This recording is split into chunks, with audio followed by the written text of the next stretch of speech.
ஈரோட்டில் சாலையோர வியாபாரம் தொடர்பாக ஏற்பட்ட முன்விரோதம் காரணமாக தள்ளுவண்டி கடைக்காரர்கள் ஒருவர் மீது ஒருவர் தாக்கிக் கொண்ட வீடியோ வெளியாகி பரபரப்பை ஏற்படுத்தியுள்ளது. தள்ளுவண்டி கடைக்காரர்களுக்கிடையிலான கொலைவெறி மோதலின் அதிர்ச்சி பின்னணி என்ன?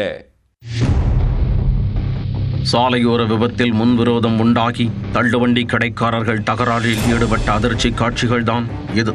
தொழில் விவகாரத்தில் மோதல் உண்டானது எப்படி? ஈரோட்டை அடுத்த சக்தி சாலையில் உள்ள தண்ணீர் பந்தல் பாளையம் என்ற இடத்தில் டிமார்ட் என்ற பிரபல தனியார் வணிக வளாகம் செயல்பட்டு வருகிறது.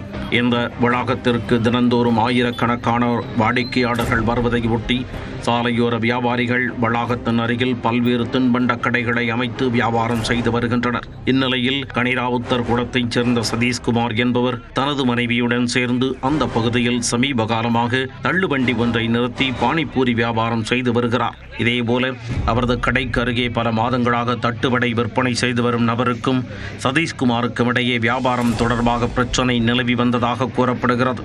இந்நிலையில் சம்பவத்தன்று பிரச்சனை தொடர்பாக இருவருக்கும் இடையே வாய் தகராறு ஏற்பட்டதால் ஆத்திரமடைந்த தட்டுவடை வியாபாரம் செய்யும் நபர் சதீஷ்குமாரை சரமாரியாக தாக்கியுள்ளார். இதனை கண்டு அப்பகுதியில் திரண்ட பொதுமக்கள் படுகாயமடைந்த சதீஷ்குமாரை மீட்டு சிகிச்சைக்காக அரசு மருத்துவமனைக்கு அனுப்பி வைத்தனர். பின்னர் சம்பவம் குறித்து வடக்கு காவல் நிலையத்திற்கு தகவல் தெரிவிக்கப்பட்டதை அடுத்து அங்கு வந்த போலீசார் பிரச்சனை தொடர்பாக விசாரணை மேற்கொண்டதோடு தப்பியோடிய தட்டுவடை வியாபாரியை தேடி வருகின்றனர்.